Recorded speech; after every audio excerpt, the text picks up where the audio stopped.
As we all know under 5 year children में morbidity और mortality rate जो है वो काफ़ी ज़्यादा है। जैसा कि हम सभी जानते हैं बच्चों में मैक्सिमम जो मॉर्बिडिटी और मॉर्टलिटी केसेस होते हैं वो प्रिवेंटेबल होते हैं, उन्हें प्रिवेंट किया जा सकता है। उसमें से कुछ वैक्सीन प्रिवेंटेबल होते हैं जिन्हें प्रॉपर वैक्सीन प्रोवाइड करके हम होने वाले उस पर्टिकुलर डिजीज़ को रोक सकते हैं। इम्यूनाइजेशन शेड्यूल कम्युनिटी में होने वाले हेल्थ प्रॉब्लम्स को ध्यान में रखकर बनाया गया है जिससे कम्युनिटी में हेल्थ प्रॉब्लम्स को होने से रोक सकें। आज हम इन्हीं वैक्सीन्स के बारे में डिस्कस करेंगे कि कौन कौन से ऐसे वैक्सीन्स हैं जो गवर्नमेंट ऑफ इंडिया के द्वारा रिकमेंडेड हैं, बच्चों में दिए जाने हैं। नेशनल इम्यूनाइजेशन शेड्यूल के बारे में डिस्कस करेंगे, उसमें कौन कौन से न्यू अपडेट्स हुए हैं, कौन कौन सा न्यू एडिशन हुआ है वैक्सीन का, और कौन कौन से ऐसे वैक्सीन हैं जो कंबाइंड फॉर्म में दिए जाने लगे हैं। लेटेस्ट इम्यूनाइजेशन शेड्यूल क्या है, उसका कौन से एज पे दिया जाना है, उनका डोज क्या है, किस अमाउंट में दिया जाना है, रूट क्या है, साइट क्या है, ये सारी चीज़ें आज हम डिस्कस करेंगे इस क्लास में। वीडियो को लास्ट तक जरूर देखें। Welcome you all at my YouTube channel the nursing academy. Myself Purnima. Today I will discuss about national immunization schedule, राष्ट्रीय टीकाकरण सारणी के बारे में आज हम डिस्कस करेंगे। कौन कौन से टीके किस किस एज पे दिए जाते हैं बच्चों को। इम्यूनाइजेशन की बात करें तो इसमें आर्टिफिशियल इम्यूनिटी प्रोवाइड की जाती है बच्चों को, जिससे उनमें होने वाले डिजीज़ को प्रिवेंट किया जा सके। इम्यूनाइजेशन शेड्यूल सबसे पहले लॉन्च किया गया था expanded immunization programme on immunization के नाम से। यह 1974 में लॉन्च किया गया था। इंडिया में जनवरी 1978 में लॉन्च किया गया। इसके बाद जो expanded immunization programme on immunization नाम था उसको चेंज करके यूनिवर्सल इम्यूनाइजेशन प्रोग्राम कर दिया गया, जो कि इंडिया में लॉन्च हुआ नवंबर 1985 में। यह यूनिवर्सल इम्यूनाइजेशन प्रोग्राम जो है वो RMNCH+A प्रोग्राम जो हमने पढ़ा था उसके अंदर आता है। बात कर रहे हैं अगर नेशनल इम्यूनाइजेशन शेड्यूल की, तो नेशनल इम्यूनाइजेशन शेड्यूल रिकमेंड किया गया है गवर्नमेंट ऑफ इंडिया के द्वारा, ताकि एक यूनिफॉर्म इम्प्लीमेंटेशन हो सके थ्रू आउट द कंट्री सभी कंट्री में यूनिफॉर्म अप्लाई हो सके इम्यूनाइजेशन शेड्यूल का। इसमें मिनिमम अमाउंट ऑफ वैक्सीन को रखा गया है जो कि सभी चिल्ड्रन को दिया जाना है। यह सभी गवर्नमेंट सेंटर्स पे फ्री ऑफ कॉस्ट अवेलेबल हैं, और इसका जो मेन एम है वो है 100% कवरेज, सभी चिल्ड्रन को कवर करना, 100% कवरेज होना इसका। इसमें जो यूनिवर्सल इम्यूनाइजेशन प्रोग्राम है इसमें गवर्नमेंट ऑफ इंडिया प्रोवाइड करती है वैक्सीन प्रोवाइड करती है अगेंस्ट वैक्सीन प्रिवेंटेबल डिजीजेज, जिसमें कि जो वैक्सीन प्रिवेंटेबल डिजीजेज हैं for example diphtheria, pertussis, tetanus, polio, measles, tuberculosis, hepatitis B, haemophilus influenza type B, diarrhoea, Japanese encephalitis, influenza etcetera. बात करते हैं नेशनल इम्यूनाइजेशन शेड्यूल की, किस किस एज पे कौन सा वैक्सीन दिया जाना है, किस अमाउंट में दिया जाना है, कौन सा रूट होगा, क्या साइट होगा। स्टार्ट करते हैं एट बर्थ से। एट बर्थ बच्चों को कौन कौन सा वैक्सीन दिया जाना है। सबसे पहले बात करते हैं BCG की। BCG बैसिलस क्लैमाइडियम होता है, जो कि बच्चों को ट्यूबरकुलोसिस से बचाने के लिए दिया जाता है। यह जितनी जल्दी पॉसिबल हो सके, as early as possible birth के बाद दिया जाता है। Till 1 year of age, 1 year तक दे सकते हैं इसको। यह सिंगल डोज दिया जाता है जिसका अमाउंट होता है 0.05 ml। इंट्राडर्मल रूट से दिया जाता है, लेफ्ट अपर आर्म में दिया जाता है। इसके बाद OPV दिया जाता है, ओरल पोलियो वैक्सीन। यह एट बर्थ पे दिया जाता है या फिर जितनी जल्दी पॉसिबल हो सके 15 दिन के अंदर इसको दिया जाता है। यह 0 डोज दिया जाता है, एट बर्थ पे 0 डोज दिया जाता है OPV का। 2 ड्रॉप्स दिया जाता है ओरल। इसके बाद हेपेटाइटिस बी जितनी जल्दी पॉसिबल हो सके या फिर 24 घंटे के अंदर दिया जाता है इसका। यहाँ पर एट बर्थ पे इसका बर्थ डोज दिया जाता है 0.5 ml। इंट्रामस्कुलर रूट होता है और anterolateral aspect of mid thigh left side में इसको देते हैं। यह 3 वैक्सीन देते हैं, इसे प्राइमरी वैक्सीन भी बोला जाता है।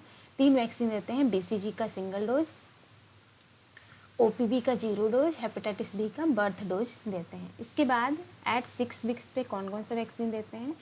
अगर BCG बर्थ के टाइम पे नहीं दिया गया है किसी वजह से, तो यहाँ पर BCG देते हैं, सिंगल डोज होता है, 0.1 ml देते हैं।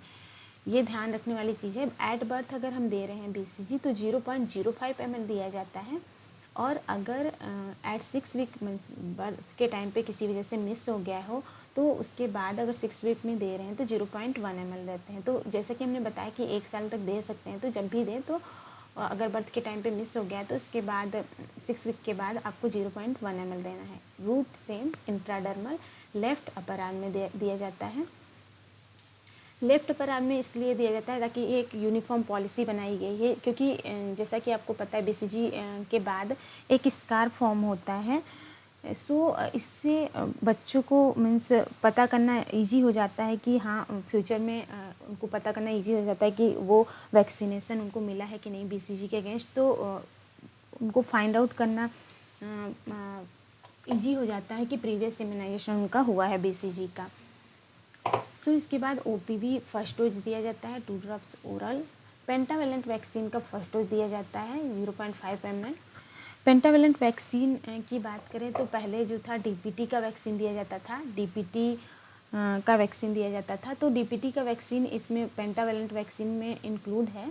डीपीटी का फर्स्ट डोज यहाँ पर दिया जाता था। उसके अलावा हेपेटाइटिस बी और जो नया ऐड हुआ है haemophilus influenza type B vaccine दिया जाता है यहाँ पर। तो ये पेंटावेलेंट वैक्सीन में ये डिप्थीरिया, पर्ट्यूसिस, टिटनेस 3 वैक्सीन ये हो गए। हेपेटाइटिस बी और हिब वैक्सीन जो है haemophilus influenza type B vaccine जो है, ये पांचों को मिलाकर पेंटावेलेंट वैक्सीन बनाया गया है, जिसका कि फर्स्ट डोज दिया जाना है।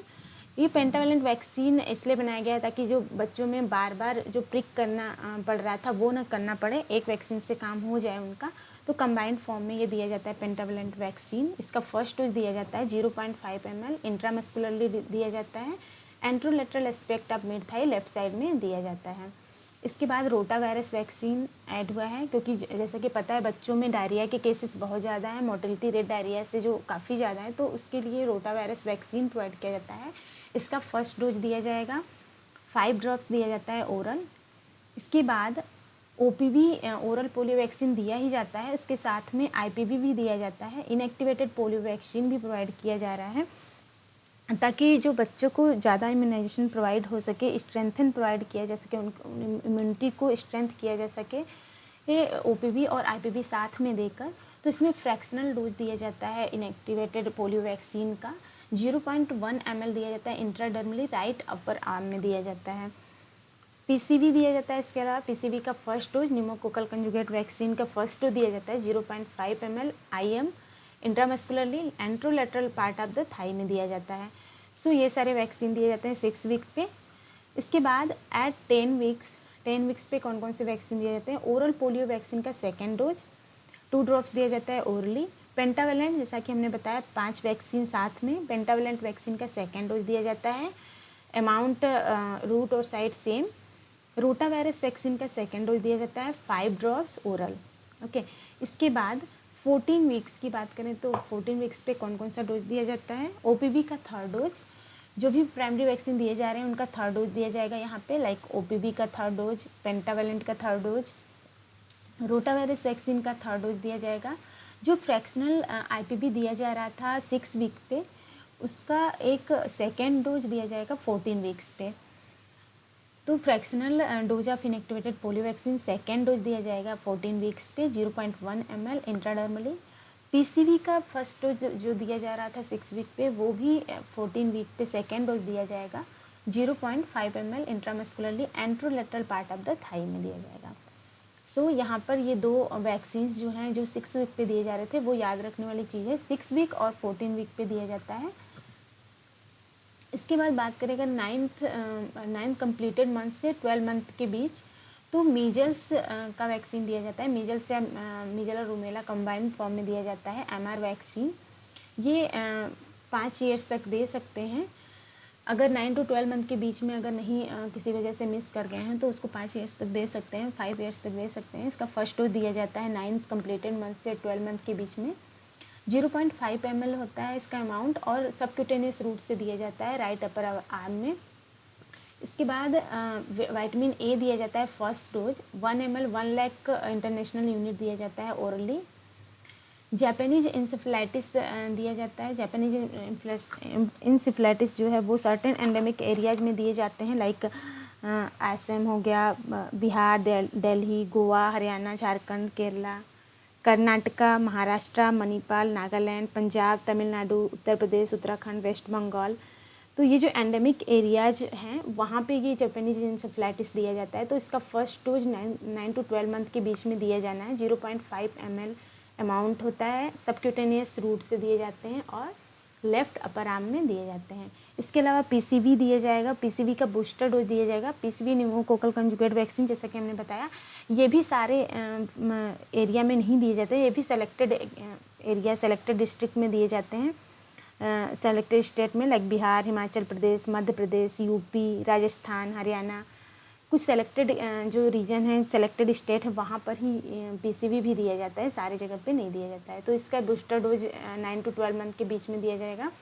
0.5 ml दिया जाएगा intramuscularly anterolateral part of the thigh में। इसके बाद नेक्स्ट बात करते हैं 16 to 24 मंथ के बीच डीपीटी का बूस्टर डोज दिया जाएगा। बूस्टर फर्स्ट डोज दिया जाएगा डीपीटी का।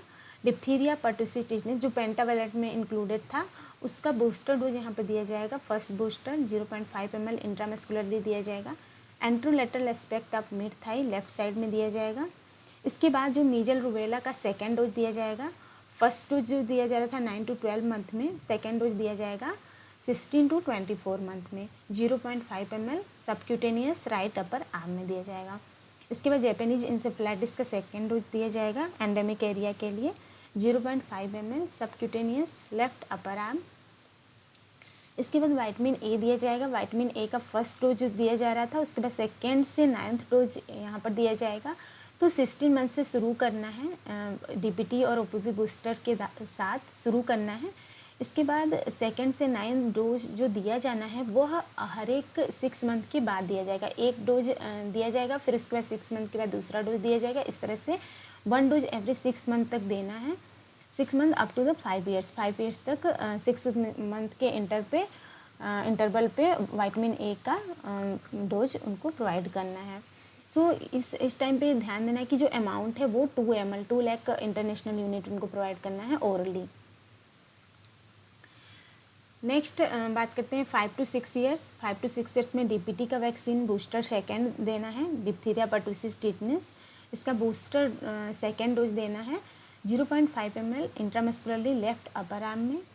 एट 10 years और 16 years की बात करें तो उसमें टिटनेस टॉक्सॉइड पहले दिया जाता था, पहले टीटी दिया जाता था, अभी क्या कर दिया गया है, टीडी कर दिया गया है। डिप्थीरिया भी ऐड कर दिया गया है इसमें। सो यह जो है 2019 के बाद चेंज हुआ है। तो इसमें डिप्थीरिया को भी ध्यान में रखकर बनाया गया है यह कि जो टीटी का बूस्टर डोज दिया जा रहा था उसमें डिप्थीरिया को भी ऐड किया गया है, ताकि बच्चों को जो डिप्थीरिया है उसके अगेंस्ट भी इम्यूनिटी प्रोवाइड किया जा सके। तो उसको टीडी कर दिया गया है, टिटनेस डिप्थीरिया। तो इसका बूस्टर डोज दिया जाएगा 0.5 ml इंट्रामस्कुलरली अपर आर्म में। इसके बाद 10 years के बाद 16 years में भी बूस्टर डोज प्रोवाइड किया जाएगा 0.5 ml इंट्रामस्कुलरली अपर आर्म में।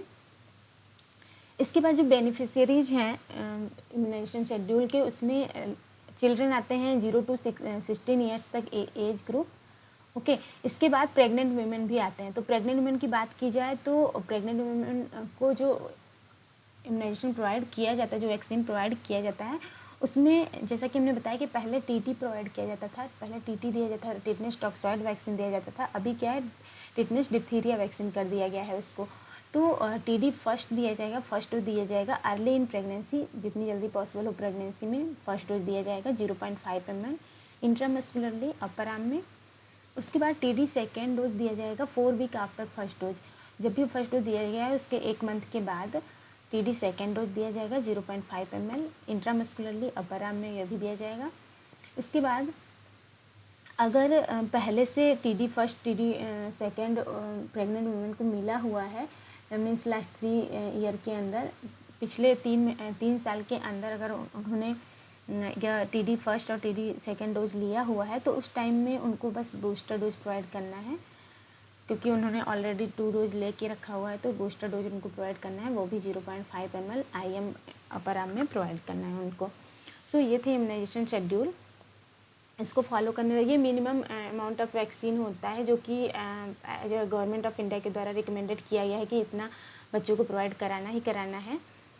सो इसके अलावा बहुत सारे वैक्सीन्स होते हैं जो अलग अलग प्राइवेट हॉस्पिटल में अलग अलग एडिशनल मीन्स पेरेंट्स जो होते हैं वो अपनी इच्छा से करवाते हैं वैक्सीनेशन। सो वो डिजायरेबल वैक्सीन होते हैं कुछ अलग से। सो जहाँ भी हम वैक्सीनेशन करवाते हैं, अगर गवर्नमेंट में करवा रहे हैं तो वहाँ पे जो प्रोटेक्शन कार्ड मिलता है, इम्यूनाइजेशन कार्ड प्रोवाइड किया जाता है मदर को, वो लेके जाना रहता है टाइम टू टाइम। सो ये फ्रंट साइड का है mother and child protection card and ये बैक साइड का है। तो गवर्नमेंट आप सेंटर पे जा रहे हैं, गवर्नमेंट हॉस्पिटल में जा रहे हैं, तो वहाँ पर जो इम्यूनाइजेशन कार्ड है वो कुछ इस तरह से दिखता है। इसके बाद अगर आप प्राइवेट हॉस्पिटल में जा रहे हैं तो प्राइवेट हॉस्पिटल में अलग अलग होता है।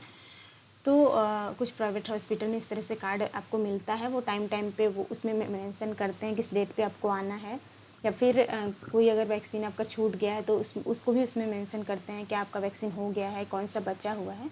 तो ये सारी चीज़ें उसमें मेंटेन किया हुआ रहता है। जब भी आपको वैक्सीनेशन के लिए जाना है आप उस कार्ड को लेके जाएंगे। सो ये सभी था इम्यूनाइजेशन शेड्यूल के बारे में।